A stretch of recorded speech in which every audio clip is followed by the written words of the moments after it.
Olá, bem-vindas e bem-vindos a esse pós-jogo do canal do Bolivar, onde o Atlético empatou lá no Neogasômetro, jogando o início, a partida de ida das oitavas de final da Copa Libertadores da América 2024. Havia classificado em primeiro lugar no Grupo G, classificou, e muito bem, né? O segundo classificado geral, atrás apenas do River Plate, né? E pegou o segundo colocado do grupo do Palmeiras, o São Lourenço. São Lourenço del Magro, dia 1º de abril de 1908, 7 dias depois da fundação do Atlético. Tradicionalíssimo, está entre as 5 maiores torcidas da Argentina, jogando agora num estádio, num novo gasômetro, né? Pensa, inclusive, em voltar para o seu estádio lendário, místico, que é o gasômetro. E o Atlético, eu quero a sua opinião, foi bem? Eu estava apostando, e você sabe quando eu vou de KTO, né? Eu vou de KTO. Eu falei isso, coloquei no meu Twitter e tal, 2-1 Galo. 2-1 Galo. Estava confiante numa vitória do Atlético. Agora, quem não agradece um pouco, não agradece muito, né? E a KTO, se você tem mais de 18 anos, gosta de fazer uma fezinha assim como eu gosto. Sempre com muita responsabilidade, sempre. É R$10, é R$15, eu mesmo botei 15. Botei 2-1 Galo. É para brincar, é para divertir, né? Aquilo que não vai fazer falta, né? Mas se vai de KTO, que é onde a diversão acontece. O Atlético foi até a Argentina, foi até Buenos Aires, mais de 1.000 torcedores do Galo estiveram lá nessa noite, gelada, pelo visto, lá em Buenos Aires, né? E o Atlético sai com um empate nessa partida, nesse jogo de ida das oitavas de final da Copa Libertadores 2024. Como de costume, vamos receber essa noite o mestre Eduardo de Ávila para ver como que ele falou, como é que ele viu, como é que ele sentiu. Vamos fazer uma análise, vamos destrinchar, né? Mas eu quero também a sua opinião. São exatamente 00:36 na capital mundial do Galo. Você já segue o canal do Bolivar? Não segue ainda não? Então, passa a seguir, dê essa moral para a gente, leve em consideração isso, que isso ajuda muito o nosso trabalho, e nós vamos fazer esse pós-jogo aqui. Aqui já são 4h37 da manhã, mas eu gosto da madrugada, eu amo o que eu faço, né? Parafraseando o nosso grande Milton Naves, da Rádio Minas, da Rádio Itatiaia, o Milton falava, né? Fala o seguinte: estou fazendo o que eu gosto, transmitindo um jogo de bola, estou fazendo o que eu gosto, fazendo uma análise, um pós-jogo do jogo do Galo, né? E o Galo empatou, o Galo foi valente, e o Galo jogou, controlou muito bem a partida. A primeira chance aos 4 minutos foi com o Paulinho, que viria a fazer o gol do empate, mas aos 4 minutos ele deu um chutaço, uma medalha ali no goleiro do São Lourenço. Depois, dois lances seguidos ali pelo lado esquerdo, né? E no segundo lance, uma falha defensiva do Saravia, que sempre entrega muito, não dá para crucificar. O Atlético vem de 2 jogos sem sofrer gols, mas não pode dar esse mole. O Atlético saindo ali para o ataque, com o jogo sob controle, né? Ele perde o jogo ali, ele perde a bola ali, e num cruzamento e numa cabeçada de raríssima felicidade, né? O Coelho abre o placar, não tinha chance para o Everson, né? Estava muito distante ali, ele cabeceia no meio da zaga ali, não tinha o que fazer a partir do momento que foi dado aquele mole, né? E o Atlético sentiu o gol, penso eu. Continua tendo mais posse de bola, assim como foi no Clássico, no último sábado, diante do Cruzeiro. Mas uma posse estéril, sem muitas chances, né? O primeiro tempo, por exemplo, terminou com um pouco mais de chances, 4 finalizações do São Lourenço, uma do Atlético, mas 77% de posse de bola do Atlético e 23% do São Lourenço, enfim. Fato é que o Atlético criou muito pouco, mas até sofreu o gol numa falha individual, não dá para deixar de falar disso, não é uma crítica, é uma constatação, é um fato, né? O Atlético vinha controlando muito bem o jogo. O Atlético tomou um gol, foi uma surpresa para todos nós. Pelo menos para mim foi uma surpresa, né? O Atlético tocava muito bem, assim, De certa forma, assim como foi o clássico Atlético Cruzeiro.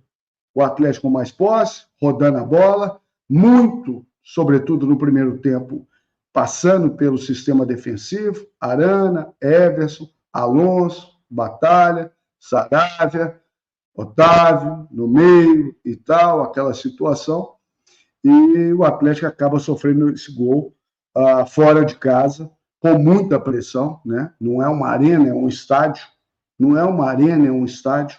É impressionante como é que clima de Libertadores da América sempre é um clima diferente, sempre é um clima diferente, né? Parece que a bola rola diferente, o juiz deixa o jogo rolar, é sempre muito diferente. E no segundo tempo, né, num lateral batido, o Fausto Vera, né, de total confiança, jogando em casa, na Argentina, mata no peito e pega de primeira, e é isso que precisa ser feito, e o goleiro do São Lourenço dá o rebote, mas o Paulinho não perdoa. Se Deus perdoa, Paulinho não perdoa. 13 gols com a camisa do Galo em competições internacionais, notadamente em Copa Libertadores, para empatar e fazer o Atlético 1-1, e poderia ter sido mais. Enfim, nós vamos destrinchar tudo isso, vamos falar da escalação, vamos falar como é que você viu o primeiro tempo, da onde você está falando, né? Como é que você sentiu esse resultado? 1-1, foi um bom resultado? Não foi? Poderia ter ganhado? Jogando fora de casa? O São Lourenço é o 24º do futebol argentino, mas é sempre complicado jogar contra time argentino? Claro que sim, né? É um time que, como eu falei, tem muita tradição, é de 1908, assim como o Clube Atlético Mineiro, o maior das alterosas, né? E vive um momento complicado, o técnico colocou carga à disposição, né? O presidente sofre uma pressão, pediu que ele ficasse nessas oitavas, o diretor de futebol pediu o boné e aí saiu mesmo, mas é sempre complicado. E sabíamos que seria Morro Alto, né? Nós, enquanto mineiros, sabemos que é Morro Alto. Contra atleticano, então, mais ainda. Então, o Atlético, eu acho que no frigir dos ovos,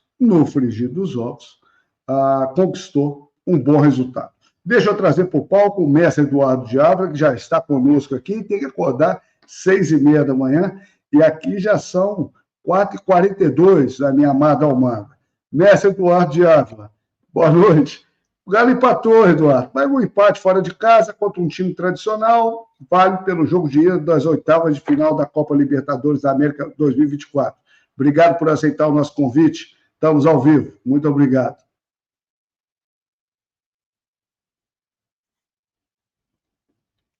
Boa noite, Bolivar. Boa noite a quem nos acompanha. Olha, o São Lourenço não é uma equipe qualquer. Muito mais do que o time do Papa, o São Lourenço é uma equipe tradicional do futebol argentino. O São Lourenço está em crise, eu ouvi isso muito hoje. Está em crise, nós vamos golear. Falei, gente, calma, porque o jogo é na Argentina. E quem acompanhou o jogo viu tanto que o jogo foi intenso, foi duro, muito disputado, algumas jogadas até ríspidas do São Lourenço, que jogava em casa com apoio de torcida. E o São Lourenço, com toda essa crise, o 24º colocado do Campeonato Argentino, que tem 28 clubes. O São Lourenço, na primeira fase, ele enfrentou o Palmeiras 2 vezes. Uma lá, outra em São Paulo. 2 empates. Isso aí já mostra que não é uma equipe qualquer. Na primeira fase, que ele classificou como o segundo melhor do grupo, ele ganhou do Independiente del Valle. Independiente del Valle é uma equipe tradicional, todos os anos disputa Libertadores. Então não é um timezinho qualquer, como alguns chegaram a afirmar, não. É uma equipe briosa e o empate ficou de bom tamanho. Como você disse aí, nós tivemos mais de 70% de posse de bola no jogo todo. Mas, assim, encontramos dificuldade porque eles tinham uma marcação muito rígida, uma marcação muito em cima. Paulinho perdeu o gol, e aí eu vou fazer até uma varanda aqui sobre isso. Paulinho perdeu o gol, já começou. O Paulinho perde o gol, o Paulinho não faz gol, o Paulinho... Pô, que golaço que ele fez. Ele fez 13 gols pelo Galo em Libertadores, 7 no ano passado e 6 já nessa. Foi artilheiro do Campeonato Brasileiro do ano passado. Então é o seguinte, o cara que faz gol, ele erra também. Dadá errava. Reinaldo nem tanto, mas o Reinaldo é o concurso. Então, o cara, para fazer gol, ele tem que errar mesmo. Ele perdeu o gol aos 4 minutos, mas ele tirou a gente do sufoco naquela jogada. E foi, talvez, a única falha do goleiro. O goleiro bateu roupa ali. Sim. Pelo que ele jogou a partida toda, aquilo era bola para ele defender e não dar rebote. E ele bateu roupa e o Paulinho estava lá atento e fez o gol de empate. Então, que eu quando falo do torcedor que é muito exigente, que é muito bipolar, isso e aquilo, eu me incluo, eu não me tiro fora disso, não. Eu também sou. Eu já fui mais, é verdade, talvez pela idade, talvez até por ter a responsabilidade de assinar um blog, de participar de lives com você e com o Breno. Você é obrigado a ser um pouco mais pé no chão, você não pode extrapolar, não dá, você tem que ser comedido mesmo. Então é o seguinte, o Paulinho é um craque, o Paulinho é um grande jogador, o time do Galo está num bom caminho, o Milito é um bom treinador, nós trazemos o empate para descer de casa, passa a vencer o jogo, nós vamos colocar lá 40 e tantas mil pessoas. Hoje pela manhã eu vi que estava pouquíssimos ingressos sobrando, não sei nem como é que está. Nós vamos levar o time à vitória. E nós estamos em 3 frentes. Além dessa, não sei que dia vai ser o sorteio, tem a Copa do Brasil, e nós somos candidatos ao título em todas elas, inclusive no brasileiro, que nós estamos mal colocados em nono lugar. Porque a nossa diferença do Botafogo de 14 pontos, nós temos 2 jogos a menos. Tem outros times aí no meio, todo mundo está tropeçando. O Palmeiras está tropeçando toda hora. Você viu o Grêmio hoje jogando como mandante, embora a partida tenha sido em Curitiba? Ganhou de virada do Fluminense. Perdia de 1 a 0. Perdia de 1 a 0. Aliás, diga-se de passagem, eu vi os gols. O Fábio continua mesmo, hein? O segundo gol do Grêmio, a bola passeou na frente dele e ele glu, glu, glu, glu, glu. Enfim, nós somos um dos candidatos ao título, sim, da Libertadores, da Copa do Brasil e até do Brasileiro. E nós, torcedores, você, Bolivar, eu, Eduardo e a massa toda, temos que levar esse apoio, esse incentivo.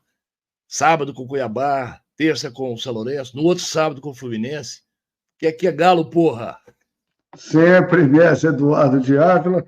Chegou a hora de abraçar esse time e o Gabi Milito também, claro, porque chega a 33 jogos sob o comando técnico do Atlético, são 15 vitórias, 11 empates com 10 essa noite e 7 derrotas. Mas mais do que isso, foi campeão mineiro, pentacampeão mineiro com o Atlético, classificou o Atlético em segundo lugar geral, passou um momento muito complicado ali, onde não contava com muitos titulares. É impressionante como é que o Hulk faz falta nesse time. É importante lembrarmos disso. E lembrando que o Milito, nessa noite de terça-feira, dia 13 de agosto de 2024, né? Já estamos no dia 14, né? Já estamos na madrugada de 14. O Milito mandou a campo Everson no gol, que é o titular dele, e ao meu sentir, meu também, passa muita segurança, sobretudo nessa bola que volta ali para encontrar a melhor saída de bola para o time do Atlético. Saravia, que de fato falhou, né, naquele gol ali, mas sempre entrega muito. Eu gosto de ver o time com o Saravia e sempre vem jogando com o Saravia. Dessa vez, Batalha, que já ficou claro, né, Eduardo? O Batalha, o Milito vê o Batalha como zagueiro, não vê como volante. Ele foi contratado como volante, mas é o zagueiro de confiança do Gabi Milito. Tanto é que a primeira vez que fez essa função sozinho, ou pelo menos com outro zagueiro ao lado, não sozinho, foi com o Gemerson na finalíssima do Mineiro, no Mineirão, naquele jogo que o Atlético venceu de virada por 3-1. Ao lado dele, o Alonso, Júnior Alonso, é um xerifão, e o Arana, que tem muita experiência. Otávio, que sempre vai muito bem, hoje nem tanto, mas também não prejudicou, acabou sendo substituído. Nós vamos falar também das substituições promovidas pelo técnico Gabi Milito. Falso Vera, voltando, no clássico, jogou ao lado do Alan Franco, que acabou entrando no segundo tempo, o Alan Franco, mas o Falso Vera desde o começo, e foi importantíssimo. Foi importantíssimo. É aquele negócio de bater no peito, como quem diz. Angu de cachorro é mal mexido. Tem que bater pro gol. Manda lente de contato, dentadura aí que se exploda, mas tem que bater pro gol. E bateu com convicção, ele não se livrou da bola, não. Ele matou no peito aqui, botou ela na direção e sentou o pé.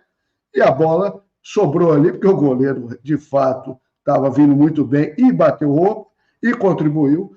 E o Paulinho, de pé esquerdo, que não é o bom, mas é o ótimo, né? Empatando e fazendo Atlético 1-1 já no segundo tempo e marcando o 13º gol dele na Libertadores. Scarpa, Bernard, Paulinho e Davidson. E o Davidson fazendo a estreia dele como titular. É claro que o Atlético teve muito posse de bola, Eduardo, mas poucas finalizações no primeiro tempo. Mas até sofreu o gol. Numa falha individual, o Atlético tinha total controle da partida. Me parecia muito a semelhança do clássico. O Atlético rodando a bola, consciente, esfriando, sentindo, respeitando, estudando, e aí vem aquele gol ali que, de fato, mexe jogando fora de casa, num jogo de Libertadores, e o Atlético ainda assim teve mais posse de bola no primeiro tempo. Foi assim que você viu? Interessante, teve mais posse de bola no jogo todo, né? No primeiro também, no segundo na partida também. toda. Falhas ocorrem. O nosso gol também, como nós já dissemos, foi de uma falha do goleiro. Essas coisas acontecem. O melhor, o que eu extraio de melhor desse jogo de hoje, é que tomou o gol e não desestabilizou. Embora tenha... Você registrou muito bem aí, o São Lourenço, em termos de finalização, ele ameaçou mais, embora a gente tivesse mais posse de bola. Mas nem por isso o Galo se entregou. E depois que nós chegamos no empate, por pouco nós viramos. Nós crescemos na partida e encurralamos o São Lourenço. Depois, em função de situações, algumas substituições ocorreram, tanto nossa quanto deles. No final foi um sufocozinho danado ali. No final eu já estava naquela do olho no relógio ou na tela da TV. Doido para acabar com o empate, eu me servia. Mas, assim, igual eu falei do Paulinho, tem umas coisas que são muito interessantes. Você chamou a atenção da questão do batalha na zaga. Quando saiu o gol, eu recebi várias mensagens. O erro foi do Saravia, como eu disse, ocorre, e já tinha gente botando a culpa no Batalha. E associando a responsabilidade, uma culpabilidade do Batalha, a do treinador que inventou ele de zagueiro. Então, naquela hora da emoção ali, o cara apela para tudo. Xinga a mãe, xinga quem estiver do lado e tal. E aí eu me lembrei quando o Galo estava para anunciar e acabou confirmando o retorno do Alonso pela terceira vez, porque eu identifico bem as pessoas, os que chamam o Paulinho de erra-gol, são os mesmos, são amigos meus, mas são os mesmos. Criticar a volta do Alonso, esse cara voltou aqui depois de 2021 e não deu em nada. Poxa, o time de 2022 que o Alonso veio, depois da saída dele, um time que nada deu certo. Nós tivemos um treinador, o Cuca veio para cá, não conseguiu ajustar a equipe que estava totalmente desarmonizada, e ainda conseguiu até a vaga na pré-Libertadores, né? Então é o seguinte, está trazendo o Alonso de novo, esse cara já mostrou que não deu certo aqui no retorno. O Alonso chegou e é o dono da posição. Eu faço essas considerações, não é para confrontar, não, é para dizer o seguinte, é para concitar e convocar o torcedor a entender e apoiar. Porque qual atleticano quer sofrer? Qual atleticano que quer ser eliminado? Qual atleticano... Então você começa a conspirar tanto. Eu sou muito espiritualista. Eu acho o seguinte, quando você começa a conspirar demais, não vai dar certo, não vai dar certo, não vai dar certo, não vai dar certo, não vai dar certo. A palavra tem força. Poder. Total. Tem poder. E acaba que não dá certo. Não dá certo. Então, cada um sabe de si, cada um tem o seu jeito de ser. O Breno briga muito comigo, você é muito otimista. Sou! Eu sou também. Eu já fui em jogo, que eu sabia que o Galo ia perder. Eu ia e perdia. Mas também já fui sabendo que ia perder e voltei vitorioso. Porque eu vou com uma boa energia para o estádio. É isso. Eu sempre vou achar que vai ganhar, Eduardo. Sempre, seja quem for, posso estar na crise que for. Exatamente. Eu já vi de tudo. Eu já fui favorito também, voltei derrotado. E claro, aí faz parte. Mas nós somos com um pensamento positivo. Claro, o que às vezes falta a alguns, felizmente poucos, que parece que conspiram contra. Só para fechar, Bolivar, 2021, que eu assisti lá na casa do seu vovô, o título. No dia seguinte. Junto com o Moreninho. Um abraço para o Moreninho. Está lá em Itacaré. Ele, Andrés e Gael. Está sempre vendo. No dia seguinte, os caras que diziam até a 1/10 hora, que nós tivemos aquela derrota para o Atlético Goianiense, tá vendo? Vai perder. O Atlético é sempre assim, vai morrer na praia e tal. Aí ganhamos o título. Esses caras sumiram. Esses caras desapareceram. Cada um sabe de si, cada um tem o seu jeito de encarar a vida. Mas eles subiram, nem para comemorar, nem para festejar. Parece que conspiram contra para poder dizer, eu tinha razão. Olha, eu prefiro sofrer no dia seguinte, sofrer, voltar para casa decepcionado. Já voltei inúmeras vezes, quero continuar voltando por muito tempo ainda, que eu não estou com pressa de ir embora, não. Mas assim, sempre confiando, sempre acreditando. Então, o empate... tivemos 70% de posse de bola, mas corremos mais riscos que eles. Tudo isso é verdade. O empate foi um bom resultado. Vamos decidir em casa e vamos ganhar do São Lourenço. O Papa que me perdoe. Já estou pensando quem vai ser. Se vai ser o Fluminense ou o Grêmio a perder para nós, porque nós vamos chegar nas semifinais, quiçá nas finais e mais ainda, com o título da Libertadores. Vale 2 mundiais, hein? Exatamente, é verdade. É uma Libertadores diferente que dá essa vaga, essa possibilidade. E você lembrou muito bem, Eduardo, tinha um desenho animado na década de 80, né, que eram umas bicicletas e tal, e tinha uma pequenininha que era meio pessimista, e ela falava assim, eu te disse e tal, torcendo para dar certo, para dar errado, para depois ela ter razão naquilo que estava falando. Eu tenho mania de falar também, como espírita e como espiritualista, que é o seguinte, eu prefiro exaltar a luz que abominar a escuridão. Então, no momento de pressão, você sabe que nesse último clássico, jogado no último sábado, onde o Atlético empatou em 0-0 com o Cruzeiro lá no Mineirão, eu me sinto mais confortável numa situação daquela do que o Atlético com um franco favorito, achando que vai ganhar de qualquer jeito, que vai devolver 6-1 e que vai passar o carro, porque o time do Cruzeiro está na Série B. Isso não existe, rapaz. Eu penso sempre, jogo é jogado, lambaria é pescado, e nós temos que fazer por onde para fazer valer qualquer favoritismo. Né? Contra o CRB, há uma semana atrás, foi isso. Diga lá. Deixa eu aproveitar esse 6-1 que você falou. E todo mundo, se devolveu 6-1, devolveu 6-1.